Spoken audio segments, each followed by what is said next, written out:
Hi, warm greetings. Welcome to today's spotlight about learner variability. We are very excited to have all of you here with us today. Before we start, I would like to inform everyone that we are recording this session. We also would like participate to introduce themselves in the chat, tell us who you are and where you are from. Kindly mute yourself when you are not speaking and feel free to use the reaction buttons to respond during the session. Comment or ask questions in the chat as often as you wish. We love to see participants actively engaged. Our spotlights are packed with a warm welcome, content delivery of 35 to 40 minutes, and an interactive question answer session. So today we are going to discuss about learner variability. School systems that use a one-size-fits-all model continue to underserve nearly all of their students. One reason we are stuck in outdated classroom is that too many school systems are frozen in sameness. The same books, the same lessons, the same paths, the same treatment of each learner. Edging into the conversation now is the term learner variability. It's a recognition that all students differ, and learning sciences researchers shows that these differences matter for learning. These differences can affect how quickly learners acquire new information, how well they can retain it, and how effectively they can apply it in different contexts. Educators and researchers must account for learners' variability when designing instructional materials and learning experiences. And I am very thankful to T4 community is highlighting learner variability as a spotlight topic today. For this learner variability, I would like to welcome our resource person. I am honored to welcome Lynn Thomas, a secondary school English teacher, EdTech specialist, writer of a blog at www.wordsgrow.com. Please, at least once you just go through this blog. It's really nice. Just I gone through this and we learned so many things from this wordsgrow.com. T4, then she's a T4 community ambassador and moderator and teach SDGs ambassador. Now she shares her experience, expertise, and knowledge about learner variability. During this session, she will take deep dive into the importance of taking into account all students' ability and skills to enhance learning. Now over to Lynn Thomas. Thank you, Ayapa. Very glad to be here with you all today. And if everyone could please make sure they have muted their mics, it would be appreciated. Thank you. I'm very happy to be here with you today to talk about learner variability. So let's dive right in. What is learner variability? Well, Ayapa gave a very nice overview of learner variability. And basically, we can look at it as a constellation of strengths and challenges that each and every one of us has when we are learning anything. So, as I said, this is not just for our students, it's for ourselves too. We can recognize this in ourselves, that we as educators have had longer time to understand how best we learn. And we need to appreciate that with our students as well, and that they may vary greatly from how we learn. So we have to take that into account. So learner variability is, I love it and thinking about it and using it because it encompasses factors from learning sciences research and across the whole child, as opposed to just focusing in on one thing. This takes into account the whole child, because we know that far more than just, one thing affects us. So this this learner variability project takes into account domain specific content, cognition, social emotional learning, and student background as the major pillars, shall we say, that affect student learning. So I do want to make sure everyone understands that learner variability is not the same thing as learning styles, because people seem to want to exchange those as synonyms, and they're not the same thing. This slide deck, I hope, will be available if you followed the link at the beginning of the slideshow. Perhaps Carol could put it in the chat, because I have a lot of links embedded throughout the slideshow. So I encourage you to go to the link so that you can do a deeper dive yourself later. So learning science research basically defines learner variability, and it talks about why learning styles is not, it's better to go with learner variability than learning styles, because learning styles wasn't based on scientific research. So, sorry, I skipped a slide. So again, I don't think we have time today, and the video doesn't seem to be appearing very well, to watch this video, but I do include it, as I said, for you to review later with David Rose describing learner variability, as well as I've got a link to another video here to the myth of the average, both excellent TED Talks to learn more about this topic. So why does it matter that we worry about learner variability, and what does it have to do with social emotional learning, which I feel is a very important aspect that a lot of education systems have ignored in the past? So basically, learner variability, as I said, one of the pillars looks at social emotional learning, because we know how it can strongly affect how well a child learns. And the Learner Variability Project itself was developed by Digital Promise. It is an open source tool. In other words, it's free for anyone to use. And it has basically been a years-long project that is a culmination of learning science research, looking at specific factors, as well as teaching strategies to support learners and how they can learn in specific content areas. So as I said earlier, the 4 pillars that they have discovered are content, cognition, social emotional learning, and student background. Now, within these pillars, they have, through research and learning science, determined factors within each of those areas. So if we stop and think for a moment and reflect on ourselves as a learner, think back perhaps to when you were in school yourself, or even now as you are learning new things. What are your strengths? What do you find easy? Conversely, what are your challenges? If we think of it in these terms, we can look at these 4 pillars that basically construct the whole learner, and we can think about, do we have a good sense of how well you understand what you're reading and learning?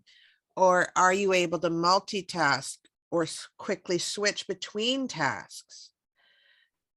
That would be a couple of the factors that affect cognition.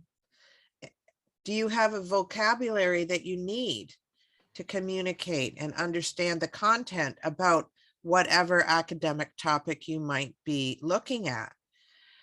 For example, I'm an English teacher, so I feel very confident with my vocabulary.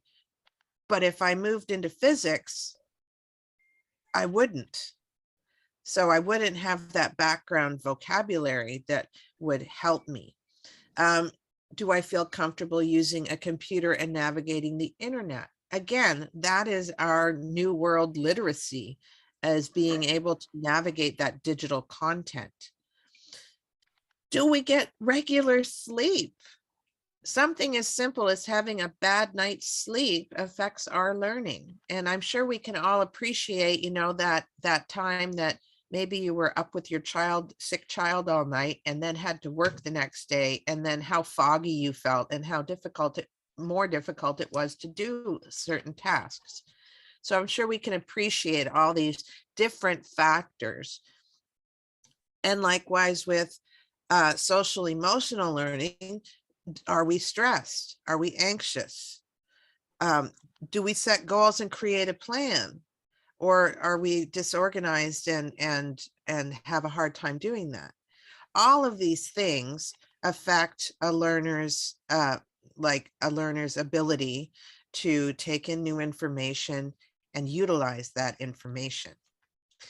So, as I said, we are going to go have a look at the Learner Variability Project itself in a moment, but I've linked it here where you can explore the factors and strategies in the specific adult learning model.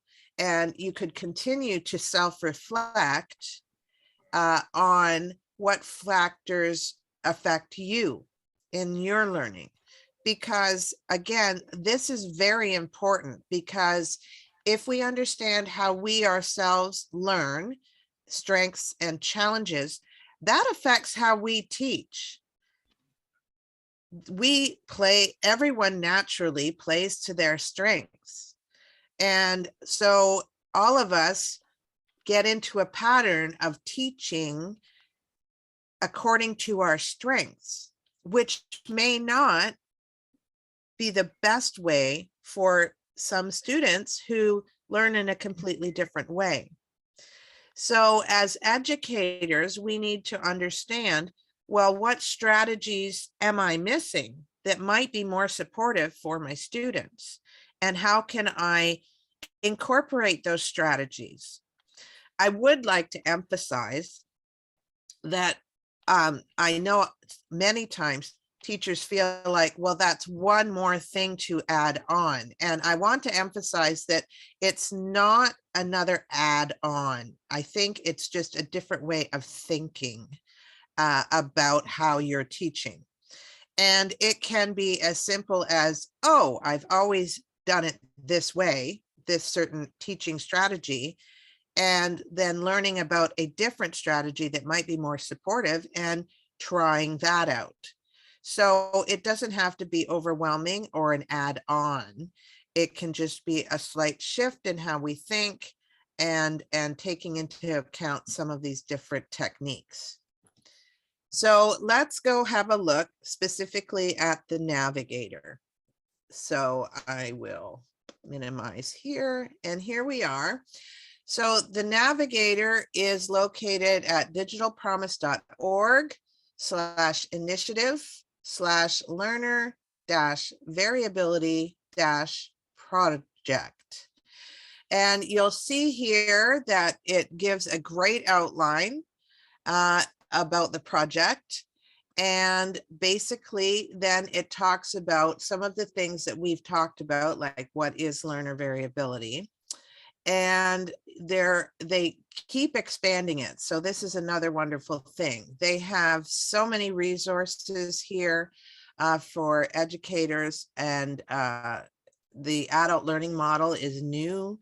So that's a great resource if you teach adults, but also to self-evaluate for yourself so that you know where you stand with your learning, and therefore probably a lot of your teaching style. So if we continue on, basically we can go to the actual navigator, which again is lvp.digitalpromiseglobal.org. So this is the navigator. And basically you can see here that they have 3 basic models. Okay, so mathematical models at various grade levels, literacy models, again, at various grade levels, and then the adult learning model. As I'm an English teacher, you can appreciate that I'm most comfortable with the grade 7 to 12, but I do encourage you, if you are a math teacher to or science, to definitely have a look at the mathematical models.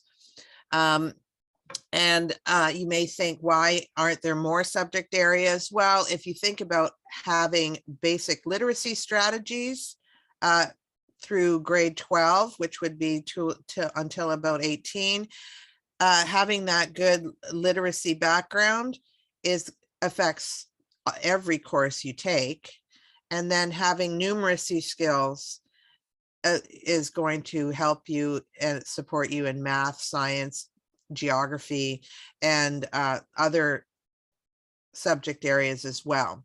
So they just do the 2 basic models that pretty much support all subject areas. So if we go to the grade 7 to 12 literacy strategies, we'll explore the factors. So you'll notice here that we have a full list of the 4 pillars and then the different factors that they have found through their research that affect learners. Ranging from student background, like primary language, socioeconomic status, hearing and vision, right through to self-regulation and emotions in the social emotional learning category, processing, short-term memory, long-term memory, metacognition in the cognition category, and then background knowledge, argumentative reasoning, critical literacy, etc. in the literacy category. The first time I saw this, I was amazed, not amazed, but I really thought this was really thorough. But the part that amazed me was, if I thought of a student specifically that I know struggled with self-regulation, suddenly you will notice that other factors are now highlighted. And this shows you how many things are interconnected to the student and their learning. So having some self-regulation difficulties might mean that they are having poor sleep, or maybe they feel unsafe, but it also affects their attention, their inhibition, their metacognition, even their working memory. So, oh, sorry, I touched my screen and it moved, but this I can show you. So we could further look at working memory, for example. So each one of those factors you can click on and it will take you to an information page.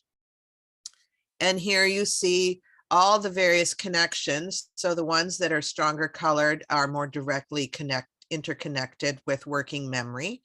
And you can hold your cursor over any specific one and it explains it a little bit. For example, we were talking about self-regulation. Research suggests that students using their working memory to actively hold goals in mind and plan for attaining these goals supports their self-regulation skills. Sleep. The amount of sleep and quality of sleep that a student receives is important for working memory processes to operate efficiently, etc. So you can learn more about the interconnections, because sometimes we may recognize, oh, the student has, issues with self-regulation.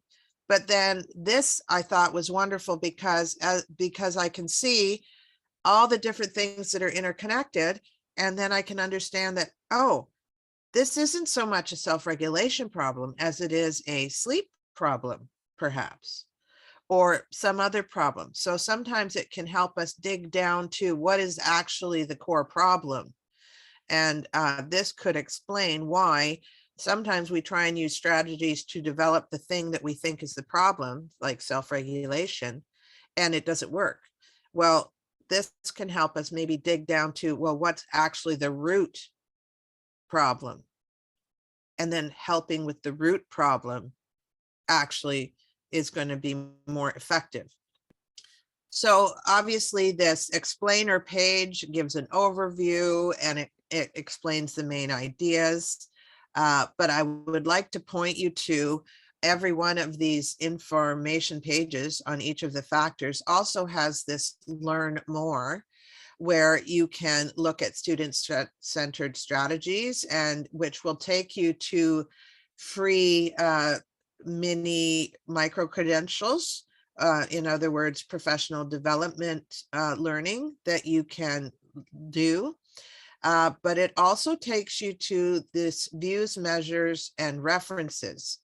So if we go there, you'll notice that this then gives a whole list of what sort of measures, in other words, is there some sort of testing I can do to see if this is the problem, or to, you know, understand where they are across a plane of abilities, etc.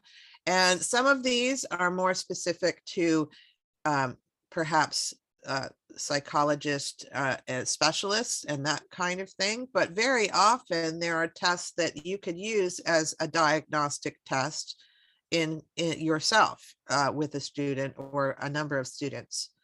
Okay, so like this reading and listening span might be one that you could use to then, you know, understand, have a diagnostic and understand a base. It also gives you all the references of all the research about working memory. Okay, so it is an excellent learning resource as a teacher, like some of the best PD I've had. So if we go back now to our working memory information page, you'll see here at the bottom of the page that it then outlines research-based strategies for this factor. So basically what these are the different teaching strategies that through research and learning science, they have discovered are very helpful in supporting students that may struggle with working memory, for example. And then I'm going to go back and show you from this point. So if you bear with me for a second. Okay, so if we come back to here, we could basically learn about a bunch of different ones. But we can also go here to strategies. You'll notice at the top left under the title of the page. And this is going to take us to all the different teaching strategies that they have in the system that they have found help various factors through research and learning science. So this is very cool because what I can do is I can go, okay, in my situation, socioeconomic status is a factor overall with my students. Self-regulation is also a factor. Attention. And then we'll go with literacy, poor background knowledge, and critical literacy. So I've selected about 5 factors, and you'll notice then it automatically streamlines all those strategies that used to be 114 down to these 8. These 8 factors support, these 8 strategies, pardon me, support the 5 factors that I selected. So I can then start exploring let's explore multimodal instruction. We can start exploring the various strategies. So like the factor information pages, each strategy has an information page as well that gives you an overview. You can look further into references. It always gives you a strategy, an example of it working in the classroom with a video. Then it also outlines different products. For example, in this case, Canvas, the learning management system, that help support this strategy or that can be utilized in this strategy. Obviously, there are others. They just highlight one in this category. But then what I really love is they provide additional resources. So with this, more examples, multi-representations, multiple modalities, etc., and further research if you want to dig more into the strategy itself. Sometimes you will get examples where you'll have a full lesson plans and further examples of it being used in the classroom that vary perhaps by age group and subject area, so that you can get a really good sense of how it can be utilized. And of course, you continue down and it shows all the factors that are supported by this strategy and other instructional approaches. Obviously, those are the ones that we saw earlier, the full list.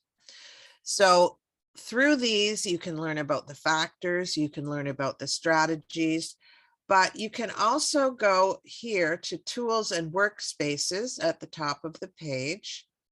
And you'll notice that I can select, and I always get them backwards, so bear with me. I think this is the one I want. Yes, the learner-centered design tool. Now, what I love about this, I can select my content area. They take an email address only to save your work. So they don't use it for anything else. So it's very safe to use in sense of your privacy, etc. And so if we go here, this sets it up a little different. So here are the different learning factors. And what I'm going to do, you can select the ones that are more relevant to your learners. Okay, so similar to what we did before. So let's say, so I'll select the same ones so we can see the difference. And I also selected attention and background knowledge and critical literacy. And then I can go to the next stage.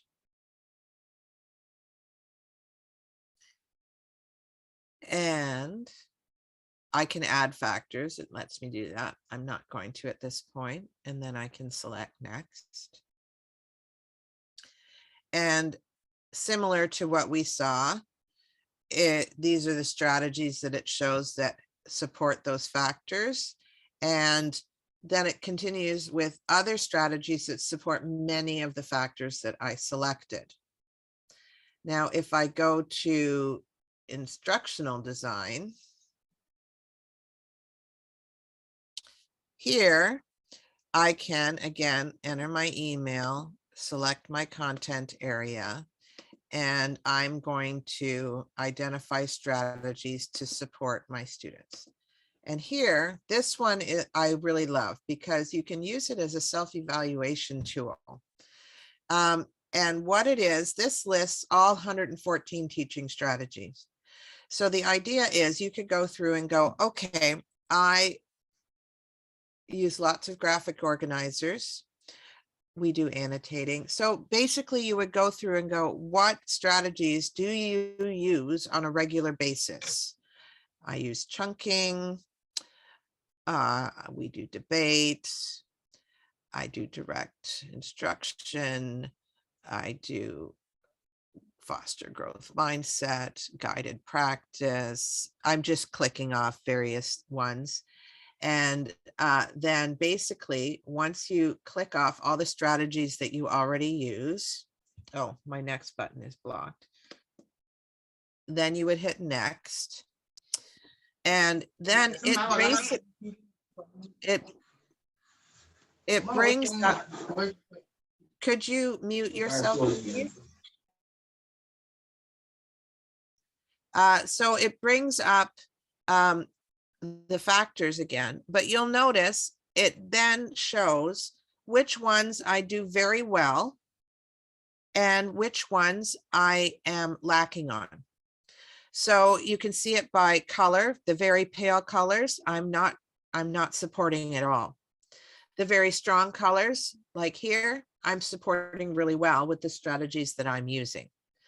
And you can also tell by the numbers. So I can then go, oh, I'm not supporting cognitive flexibility. Perhaps that's something that would be beneficial. And so I can then click on cognitive flexibility. It's going to take me to that information page where I can learn more and find out what it is. And then what I can do is I would select the factors that I want to brush up on, shall we say. Excuse me.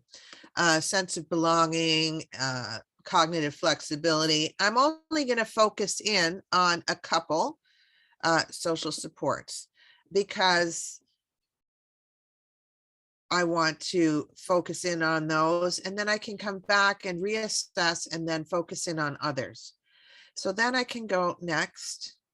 And basically it tells me the strategies that I can then now try and incorporate in my teaching that will support the factors that I'm missing. So for example, here, authentic audiences and purposes would support the factors that I selected that I don't support well. Well, I can easily add that just by tweaking some of the assignments that I do. Oh, I need to incorporate some real world audiences. I can do that with the assignments that I already have established. So you see how it can just be a different way of thinking as opposed to an add-on that is going to be, just double your workload. Okay. Book clubs. Again, this is something I can easily incorporate into my teaching already. Okay.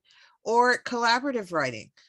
I'm not familiar with that. So I can look at it, read more and find out more about collaborative writing. And I could go look at the full summary page, which is then going to show me the examples. So I can see it in action and really understand how is this done and what am I doing? And then I can look at the additional resources and understand that, oh, storytelling exercises, etc., and really learn how I can incorporate this, because in all likelihood, this is something that can be very easily done just by tweaking the things I already do. Okay. Providing clear expectations, have students select clear goals. Okay, that is not going to take a lot more time. It's just helping me become a better teacher and help support my students in a different way than maybe what I've done in the past. So here we can go back. Whoop, sorry about that. Okay. All of this is great, but how do you remember it all? The last thing I want to show you in the workspace is the My Workspaces. So this is why you would use your email, because then it will save these workspaces. You may have noticed as we were going through where it said various times that you could save this to your workspace. And so you can say, I could save this to my workspace. I could continue to find new strategies, etc. And I don't feel like it took me to my workspaces. There. Sorry, it didn't work the first time. So here I have various workspaces, and I'll show you this one that I developed. So throughout the process, you can save the factors and the teaching strategies that you have researched.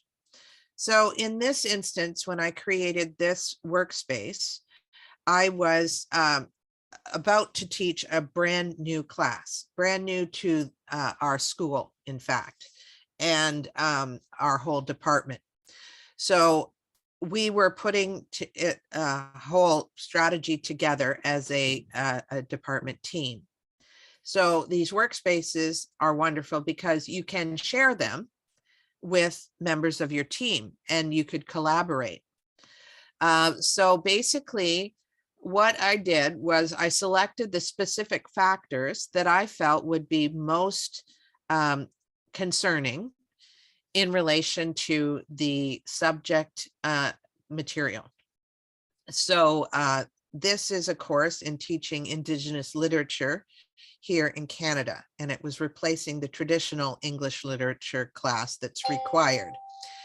So here, I thought background knowledge is going to be a really big factor.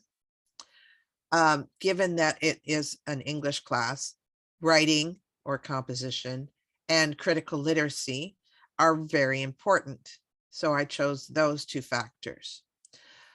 This also was brand new, started teaching in the fall of 2020. So I selected adverse experiences because of the pandemic. We were just coming back to school from being after the lockdown. And I also selected it because some of the subject material in this course is very traumatizing and can be a trigger. So I selected adverse experiences for those two reasons. And then motivation, because we have a certain sector of students that were against shifting to this course. So from looking at those 5 strategies, factors, pardon me, it gave me various teaching strategies to utilize. I separated them into categories. So text related ones, having a rich library, a multimodal library, and culturally responsive texts, as well as different teaching strategies, and then different products or tasks that were part of it, and reflective types of strategies. By doing this, I was able to design my course keeping these things in mind, and it really helped me design the course in a way that was dynamic as well as supportive. And it gave me a lot of new ideas, like gallery walks was an interesting model and was very successful. Creating visuals and doing multimodal compositions was something I also incorporated, which I didn't necessarily think about before. I also really liked producing counter texts because that was definitely something that I hadn't done before. So, and it was very successful. So I found that it was really helpful in trying to design a course. And as I said, it was something that I could share with my department, and we could develop plans together of when to use these strategies and during what unit and how it would look in the end. So going back to my slideshow to ensure that I've covered everything, you can use the reflection guide for yourself that you can think about with your situation and your specific students. These cover the different tools that I showed you within the project. So I showed you the instructional design tool that where you can tick off your most frequently used strategies and see where do you have holes, as well as the workspaces.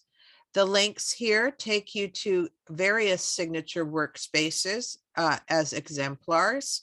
The one I showed you of mine is in there, but there are many others by other educators that are just phenomenal. And again, more links for sample workspaces. This one, for example, supporting remote learning, culturally responsive teaching, etc. And additional resources where there's a quick guide in using the navigator, a toolkit. There are also various micro credentials that you can participate in. Most of them are for free, so some great PD there. There's also a professional learning series and various webinars that are put on by the Learner Variability team. Jessica Jackson is the director of the Learner Variability Project, and she is always happy to answer questions as well, or even bring a presentation to perhaps your staff and other educators in your building. The last thing I'd like to show you is going back to this front page of the Learner Variability Project. And as I said, here's what you can offer to address each learner. So we can look at educators and, okay, I hit the wrong one. It wasn't educators. I believe it's resources.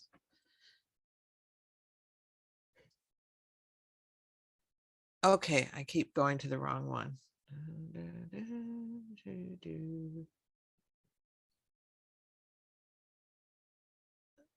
Okay, somewhere you can obviously see there's far more research that you can look into. And under education, educators, you can look at the signature workspaces through here. It gives you guidance on how to make a workspace, professional learning. And if we go to the professional learning, you can see here that there are some specific pathways that you can look at as a series, and micro credentials that you can do as well. So the Learner Variability Project, I highly recommend, as I said, and it can be some of the best PD you've probably that I've ever had. So I encourage you to dig further into the links I've provided and the navigator itself.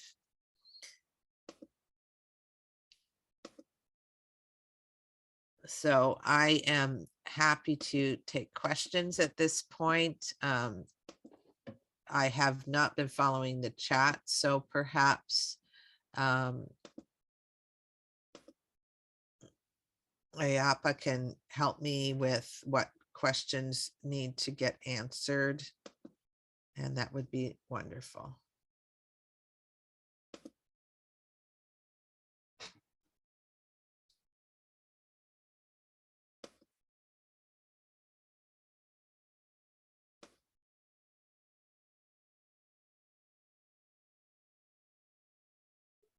Ayapa, you're unmuted. You're unmuted, Ayapa. Sorry, ma'am. Thank you, Lynn. Actually, we thought that you are going to ask us to dive in a small pool, but you make us dive in a big sea with a safe thing. So thank you so much. Really, as Pushparani ma'am in the chat, she mentioned we can use it for our country as well as the teachers. The same thing, let me tell you, it's a fantastic tool and it's a need of our, we need to utilize in our classrooms, because everybody is talking about the 21st century skill. But the main thing is, even before I come into this session, the learner variability and mostly the, we used to talk about the differentiation in section. So, but it's really awesome, and really I have to, mainly I want to give a small feedback about this learner variability program with that 4-pillar: content, cognition, social emotional learning, and student background. With that, you did that using the website. It's really is awesome, and it's ready-made thing which nowadays the teachers also need of R, I can say. The teachers also encouraged to do certain things inside the classroom. So because they know what to do, and sometimes they don't know how to do. So this gives us a how to do things also. That's one of the biggest thing I think this tool, this learner variability program offers. Thank you so much. I think 30 to 35 minutes is not enough. I think we can have a concurrent session regularly, even a weekly once. We can just have one session with Lynn, if Jasmine ma'am permits. We can have fresh, first-hand information from Lynn, and we can inculcate in our schools also. Thank you, Lynn, for this wonderful session. Thank you so much. Uh, if anybody have any questions, over to you. I do want to emphasize that it is an open source resource. In other words, it is free for educators to use. Are no fees. The only time there may be a fee is if you searched in some of the various micro credentials, and those differ. Some are free and some may have a small fee, but the Learner Variability project itself is free to use.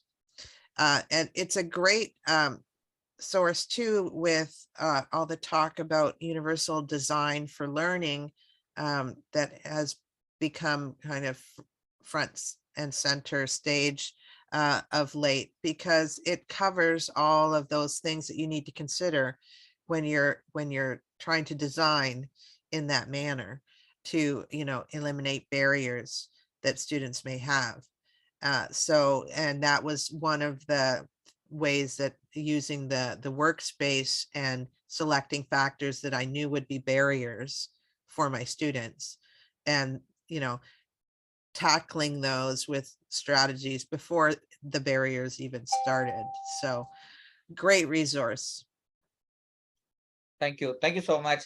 Actually, I had more than 10 questions. I shared it to Jasmine ma'am also. I think most of the questions I got answers. It's really awesome. Even within 35 minutes, getting all 10 questions answered is very tough.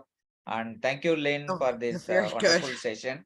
Thank you. Really, it's a great, and we're looking forward from hearing from you. The great things.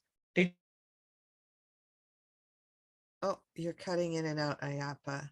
At Okay, least for me. Ayapa's frozen, but Pushparani has raised her hand, and I'll get Ayapa back into the session. Over to you, Pushparani. Hi, Lynn. Hi. Hi. I'm from Malaysia. It's 10 o'clock, 10:30 in the at night. We went through a program in our school. We were retraining the teachers, and we did lesson observations. We went in and also helped the teachers with a lot of topics. For example, questioning, how to conduct questioning in the classroom, differentiation, and a whole lot of other kind of tools that the teachers can use in the classroom. But when you came out with this particular sort of application, I realized, we had the theoretical part, and we were struggling to actually get the teachers to do differentiation, feedback sessions with the kids, because the teachers themselves did not understand. Yes. So now you gave this whole talk about this going into the different areas that you need to read up and things like that. If we had this about let me see, 2003, about 8 years ago, about 9 years ago, this was Yeah. also introduced to us. I think the teachers would have been more comfortable to be Yeah. able to practice 21st century teaching in the classroom. So thank you very much. Because You're when I very do welcome. programs in future, I will be actually looking at all this and introducing these areas actually. So many areas that teachers need to look at very carefully before they. I appreciate too that I know in my situation, sometimes it's very difficult to be able to have the luxury of observing another teacher, you know, in the classroom, and to actually see how various strategies they use works. So having those videos, or even the write-ups of other examples of how it's being used in the classroom, I found really, really helpful, because for me, again, as a learner, being able to see it in practice was so helpful, as opposed to just reading about this strategy and then really not understanding logistically, how does that actually work in a classroom. And I find so often we may have professional development where we learn about a lot of strategies or ideals and all those different things, but then trying to actually translate that and apply it into the room, and how does that actually work, as I say, logistically, etc. Sometimes it's hard to make that transition, you know. I often hear teachers say, oh, well, that sounds great, but how's it actually going to work? And it's that gap. So I really appreciate seeing those videos, because it fills that gap.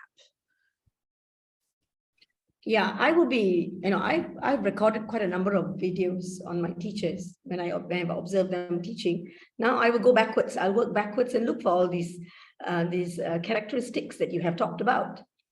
And you will be able to make me understand my teachers, as well as give them feedback using these characteristics. Thank you so much, Lynn. You're very welcome. Thank you. You too. Thank you, Pushpama. Thank you, Lynn. Now it's time to hear from Carolina.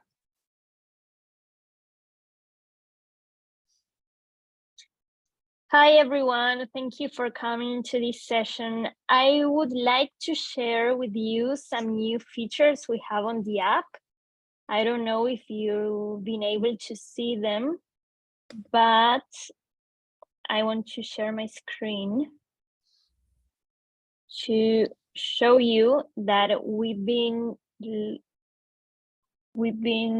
doing this daily cup of tea to engage and motivate all of you. We have wisdom. Well, the first day of the week is Monday. Let me go see Monday. Where is Monday? Here we have Motivation Monday. We have Teachable Tuesday right here. Wisdom Wednesday, which is kind of fun because we have all these quotes and phrases from people who said something meaningful about education. Tips and Tools Thursday, which is today. And finally, Friday. So I invite you all to go take your cup of tea and engage and enjoy this new part of the app. If you have any questions, of course, you can reach out and I'll be happy to help.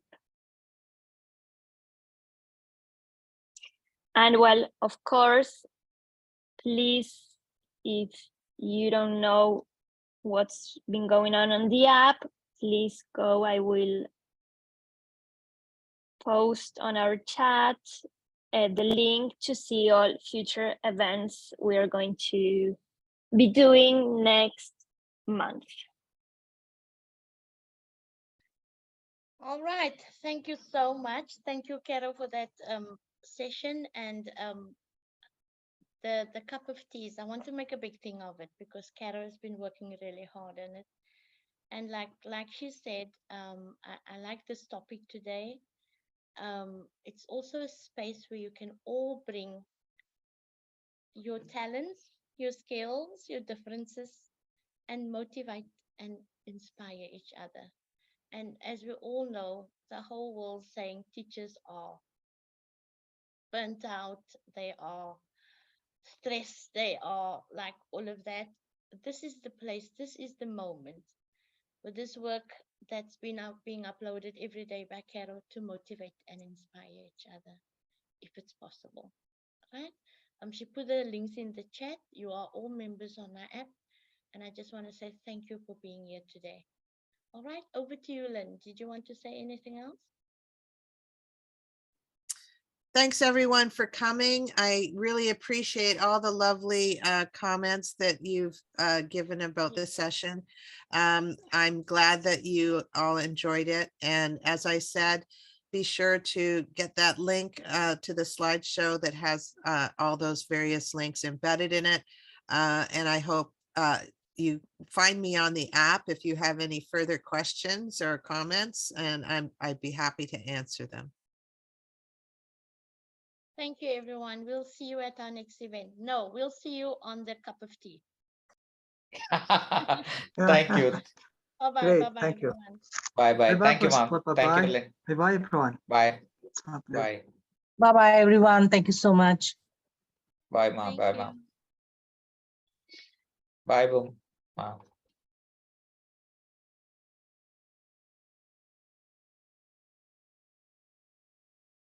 Thank you.